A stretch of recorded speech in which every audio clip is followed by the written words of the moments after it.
Parliament کے مشترکہ اجلاس سے ابھی سعد رفیق خطاب کریں، آپ کو وہیں لیے چلتے ہیں۔ نعرہ بازی کر کے پارلیمان کے تقدس کو پامال کرنے کی پوری کوشش کی، خاص طور پہ پیپلز پارٹی نے آج میثاق جمہوریت کی اپنے رویے سے دھجیاں اڑائیں، اور مطالبہ کیا تھا؟ مطالبہ صرف یہ تھا کہ ہماری تقریر کو ٹیلی ویژن پہ لائیو ٹیلی کاسٹ کیا جائے، جبکہ 2002 سے 2017 تک 15 سال میں سوائے 2015 میں پچھلے سے پچھلے سال جب پی ایم ایل این نے موقع دیا تھا جناب خورشید شاہ صاحب کو بات کرنے کا لائیو، کبھی موقع نہیں دیا گیا لائیو بات کرنے کا۔ یہ روایت ہی موجود نہیں ہے، نہ رولز میں اس کا کوئی ذکر ہے، اور خاص طور پہ پیپلز پارٹی کے 5 سال میں کبھی بھی اپوزیشن لیڈر کو بجٹ کے حوالے سے لائیو سپیچ کا موقع نہیں دیا گیا۔ اس کے باوجود جب اپوزیشن کی ڈیمانڈ سامنے آئی تو حکومت نے اس بات پر آمادگی کا اظہار کیا کہ بھلے یہ روایت نہیں ہے، بھلے پیپلز پارٹی نے کبھی یہ موقع اپوزیشن کو فراہم نہیں کیا، مگر ہم اپوزیشن لیڈر کی تقریر لائیو پی ٹی وی کے ذریعے ٹیلی کاسٹ کرنے پہ تیار ہیں۔ اور جب یہ مطالبہ مانا گیا تو اگلا مطالبہ کر دیا گیا کہ اب صرف شاہ صاحب نہیں بلکہ تمام پارلیمنٹری لیڈرز کی تقریر آپ لائیو دکھائیں، اور ان میں وہ لوگ بھی شامل ہیں جن کے پاس صرف ایک سیٹ ہے۔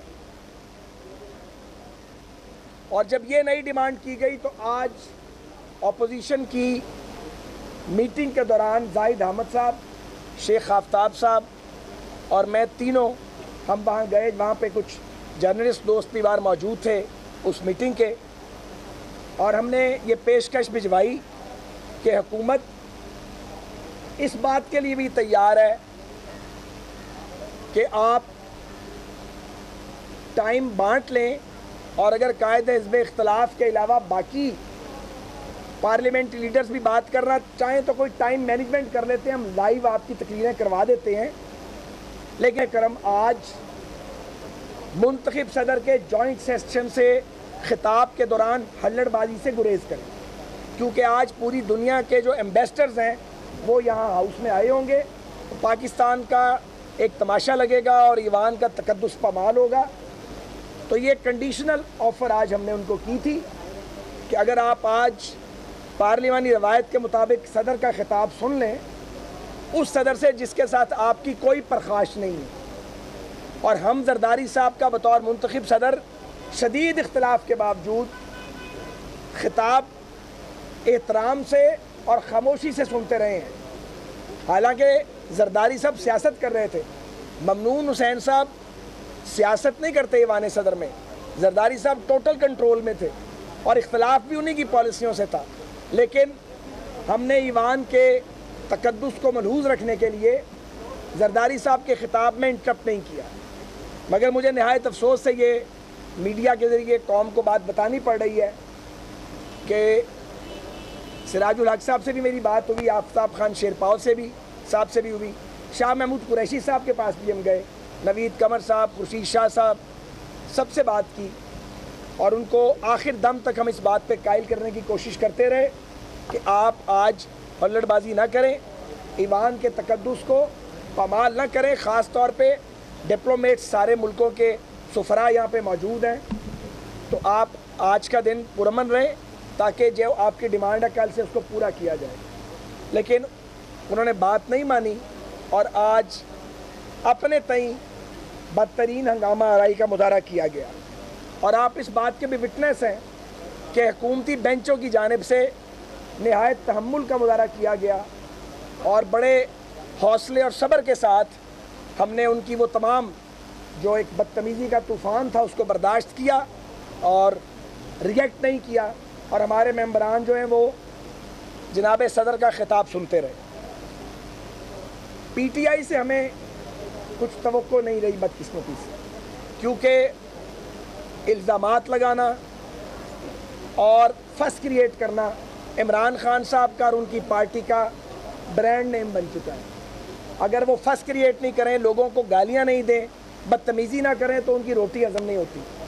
اس لیے ان کی بات ہمیں سمجھ آتی ہے، ان کے پاس شاید کوئی راستہ ہی نہیں ہے، نہ انہیں سیاست کی سمجھ آ رہی ہے۔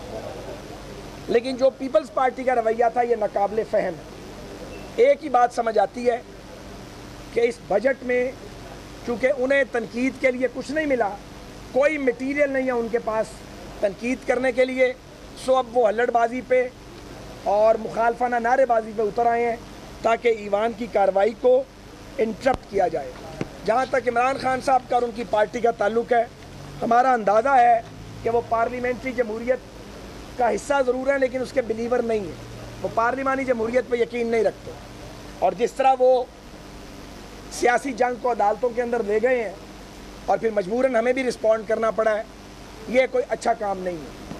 اور سیاسی جنگ ایوان میں یا میدان میں لڑی جاتی ہے، عدالتوں میں نہیں۔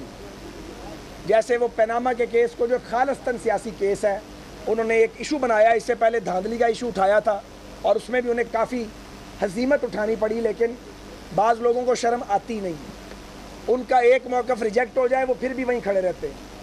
تو یہ آج کی کارروائی پہ حکومتی موقف تھا۔ ہمیں بہت افسوس ہے، ہمیں بہت افسوس ہے کہ پی ٹی آئی نے اور پیپلز پارٹی کے چند اراکین نے بہت شدید مس بیہیو کیا ایوان میں، ایوان کے تقدس کو مجروح کیا ہے۔ ہم نے بہت زیادہ پیشنس کا الحمدللہ مظاہرہ کیا، آئندہ بھی کریں گے۔ حکومت کو ویسے بھی پیشنس کا مظاہرہ کرنا چاہیے، اور ہم نے چیزوں کو سمیٹنے کی بھی کوشش کی، اور میں پھر کہوں گا کہ ہم اگر آج یہ پرامن رہتے تو یہ پیشکش بھی کر چکے تھے ان کو کہ صرف شاہ صاحب نہیں باقی لوگوں کی بھی تقریر کو لائیو ٹیلی کاسٹ کروا دیتے۔ بہت شکریہ۔ اب آپ یہ بتائیں کہ حکومت ہمیشہ ایسا کرنے میں دیر کیوں کر دیتی ہے؟ جب پہلے دن یہ مطالبہ کیا گیا، دوسرے دن واک آؤٹ کیا گیا، تیسرے دن اسمبلی لگی، یہ 3 دن کی ریہرسل ہو چکی تھی، اینڈ ٹائم پہ جب بالکل صدر صاحب ایوان میں داخل ہونے والے تھے، یہی کہا انہوں نے تو اس وقت جا کے آپ پیشکش کر رہے ہیں، تو پہلے یہ کام کیوں نہیں کیا جاتا؟ گزارش یہ ہے کہ آپ سیاست میں بتدریج بات کرتے ہیں نا، ایک مراحل ہے، روایت موجود نہیں ہے۔ ایک بار ہوا وہ بھی ہمارے دور میں، پچھلے سال بھی شاہ صاحب نے ڈیمانڈ ہی نہیں کی تھی کہ میری تقریر لائیو کراؤ۔ اب آپ ایک ڈیمانڈ کرتے ہیں تو اس کو مان لیا گیا سٹیپ 1 میں، پھر ایک نئی ڈیمانڈ آ گئی کہ اب میری نہیں ساروں کی کروانی ہے۔ تو آپ یہ دیکھیں پی ٹی وی جو ہے وہ اسٹیٹ چینل ضرور ہے، لیکن اگر آپ 8-10 گھنٹے یہ تقریریں دکھاتے رہیں گے تو کئی کروڑ روپے کا خرچہ کرنا پڑے گا آپ کو، اور اس کو اپنے اشتہارات بھی ڈراپ کرنے پڑتے ہیں۔ تو ہم نے انہیں کہا ایک ٹائم مینجمنٹ کر لیں، اور آج جب ہم آفر کرنے گئے تھے تو کوئی لیٹ نہیں تھا۔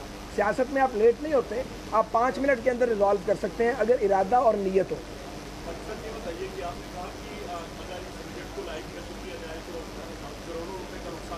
میں نے یہ نہیں کہا، نہیں میں نے یہ نہیں کہا، آپ نے میری بات نہیں سنی۔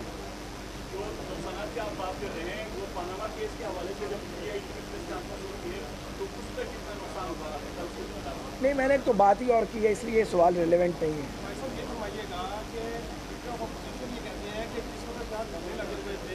حکومت کو مجبوری تھی یا ضرورت تھی تو انہوں نے اپوزیشن کی تقاریر لائیو کروائی، جب ضرورت ہوتی ہے تو حکومت تقاریر لائیو کراتی ہے، بجٹ کے اوپر کیوں نہیں کرواتی؟ میں تو عرض کر رہا ہوں کہ ہم نے پیشکش کر دی تھی لیکن انہوں نے آج ماحول ہی خراب کر دیا۔ اب چیپٹر بند ہو گیا یا آپ پھر پیشکش کریں گے؟ کل پھر کل کی بات کل کے ساتھ، آج کی بات آج کے ساتھ۔ صاحب یہ سراج الحق صاحب کا یہ کہنا ہے کہ یہ جو بھی آج کا واقعہ ہوا ہے اس میں یہ ساری ذمہ داری حکومت پر عائد ہوتی ہے کہ 2 گھنٹے کا انہوں نے وقت دیا۔ سراج بھائی کے نے بھی تو کچھ کہنا ہے نا، انہوں نے بھی سیاست کرنی ہے، انہیں بھی پتہ جو وہ کہہ رہے ہیں وہ کتنا ٹھیک ہے اور کتنا ٹھیک نہیں ہے۔ پارٹی کو کیا ہوا؟ وہ تو آپ کے ساتھ بڑی تانے سہتی تھی، یہ بڑا قیمتی سوال کیا آپ نے۔ ہوا کیا ہے وہ غلطی تو بتائیں اپنی طرف۔ بڑی سادہ سی بات ہے، 2018 کا الیکشن نظر آ رہا ہے، پیپلز پارٹی اپنی بیڈ گورننس کی وجہ سے ڈائلیوٹ ہو چکی ہے۔ اب اصلی تے وڈی اپوزیشن کی دوڑ لگی ہوئی ہے، اور جب اصلی اور وڈی اپوزیشن کی دوڑ لگے گی تو جو پی ٹی آئی کر رہی ہے پیپلز پارٹی اسے 2 ہاتھ آگے نکلنا چاہتی ہے۔ یعنی کہ الیکشن تو کا ٹیمپرامنٹ بنا۔ بنیادی طور پہ یہ ساری لڑائی اس بات کی ہے کہ پی ٹی آئی اور پیپلز پارٹی میں سے ریئل اپوزیشن کون ہے، اور بدقسمتی سے دونوں جماعتوں نے یہ سمجھ لیا ہے کہ گالیاں نکال کے، جھوٹ بول کے، شاؤٹنگ کر کے الزامات لگا کے شاید وہ جو anti P M L N vote ہے یا نیوٹرل ووٹ ہے اس کو کھینچ لیں گے. اس کا فیصلہ 2018 میں ہوگا. یہ فیصلہ آج ہی کرنا چاہ رہے ہیں. یہاں اپوزیشن لیڈر نے کہا اور اسلام حسن صاحب نے یہ کہا کہ یہ پلان کے تحت نہال ہاشمی سے کہلوایا گیا ہے. اس سے پہلے مشاہد اللہ, اس سے پہلے حمید, اس سے پہلے طارق واقعی, اور اب یہ چوتھا قربانی کا مسئلہ. گزارش یہ ہے کہ سیاست میں قربانیاں بھی دینی پڑتی ہیں, اور کوئی اور پارٹی بتائی جائے, بڑا جگرا اور حوصلہ چاہیے. اپنے ٹائم ٹیسٹڈ ساتھیوں کو اگر وہ کوئی غلطی کریں یا بعض اوقات غلطی ان پہ عائد کر دی جائے, دونوں صورتوں میں ان کی قربانی دینا چھوٹے حوصلے کا کام نہیں ہے. یہ مثال پیپلز پارٹی یا پی ٹی آئی پیش کیوں نہیں کرتی؟ ان کے لوگوں نے بھی ڈسپلن کو وائلیٹ کیا. جہاں تک پرویز رشید صاحب کی آپ نے بات کی ہے, وہ کیس بالکل اور ہے. ان کے اوپر یہ تھوڑی ہے کہ وہ انہوں نے کوئی خبر لیک کی ہے یا انہوں نے, ان پر تو ایک سچویشن تھی, اس سچویشن میں ایسا فیصلہ کرنا پڑا. نہال ہاشمی صاحب جو ہیں وہ جمہوریت کے لیے جو جنگ لڑی گئی ہے اس ملک میں مشرف آمریت کے خلاف, اس میں نہال ہاشمی فرنٹ لائن پہ لڑا ہے. لیکن جو انہوں نے بات کی ہے وہ بات قابل قبول کوئی بھی ڈیموکریٹ نہیں کرے گا, وہ مسلم لیگ نون میں ہو یا مسلم لیگ نون کا مخالف ہو. تو آپ دیکھیں ہم کس انتہا پہ چلے گئے ہیں, اور اپنے ایک ٹائم ٹیسٹڈ ساتھی کو جس کی بے پناہ خدمات ہیں پارٹی کے لیے بھی جمہوریت کے لیے بھی, جیلیں کاٹتے رہے. یہ وہی نہال ہاشمی ہیں, وکیل ہیں جو عدلیہ کی آزادی کی تحریک میں بھی جیلوں میں گئے ہیں, مگر ہم نے کوئی کنسیشن نہیں کی. اور صدر جماعت نے, یعنی چھوٹا واقعہ نہیں ہے کہ سینٹ کی بھی آپ استعفیٰ لے لیں, اور نہال ہاشمی کا بھی شکریہ کہ انہوں نے استعفیٰ دے دیا. آپ جبراً کسی ممبر سے استعفیٰ نہیں لے سکتے, آپ جانتے ہیں اس بات کو. تو جب ان کو کہا گیا کہ آپ نے چونکہ یہ بات کی ہے, غلط کی ہے, اور یہ ڈسپلن بھی وائلیٹ کیا اور ڈیموکریٹک نارم کے بھی خلاف ہے, ایک پارلیمنٹیرین کو یہ لب و لہجہ زیب نہیں دیتا, آپ کو ریزائن کرنا چاہیے, تو انہوں نے ایک لمحہ نہیں ضائع کیا اور سائن کر دیے. تو میں سمجھتا ہوں کہ پی ایم ایل این نے ڈسپلن کو مینٹین کرنے کے لیے اور ڈیموکریٹک نارمز کو آگے بڑھانے کے لیے ہر بار قیمت ادا کی ہے. باقی بھی اپنے اندر باقی بھی حوصلہ پیدا کریں. اعتزاز احسن کی جماعت بھی کبھی یہ کر کے دکھائے, یہ ہم ہی کرتے ہیں ہر بار. ایسا خبر لیک جو خاص طور پہ الفاظ واسی صاحب کی خبر ہے, اس پہ اعتزاز احسن نے فل کورٹ بنانے کا مطالبہ کیا ہے اور کہا ہے کہ اس کی تحقیقات ہونی چاہیے. ان کا الزام کیا ہے کہ یہ ملائن کرنے کی کوشش ہے گورنمنٹ کی طرف سے ججز کو نام لے کر گرفتار کا. کیا آپ بھی اس بات کے حق میں کہ اس کی تحقیقات ہونی چاہیے؟ میں صرف یہ جانتا ہوں ہم کسی کو ملائن نہیں کرنا چاہتے, ہمارا یہ ایجنڈا کبھی نہیں رہا, مگر ہم اپنی تصدیق بھی نہیں چاہتے. یہ بھی ساتھ ہے, ہم زندہ لوگ ہیں, وائبرنٹ لوگ ہیں, اسٹرگل کرنے والے لوگ ہیں. جہاں تک آ گئے ہیں یہاں پہ پیرا ٹروپرز نہیں کہ اوپر سے ڈراپ ہو کے آ گئے ہیں. ایک لمبی لڑائی لڑی ہے ہم نے اس ملک میں اور اپنا خون دیا پاکستان کو. سو نہ کسی کو ملائن کرنا مقصد ہے, نہ کسی کو پریشرائز کرنا مقصد ہے, لیکن اگر کہیں ہماری کوئی ریزرویشن ہوگی تو ہم بات کرنے والے لوگ ہیں, مہذب انداز میں اپنا نقطہ نظر ضرور ریکارڈ کروائیں. کس چیز کی؟ میں نے ابھی خبر پڑھی نہیں ہے, اس لیے میں اس پہ کوئی کمنٹ نہیں کرنا چاہتا. باقی نہیں پڑھی.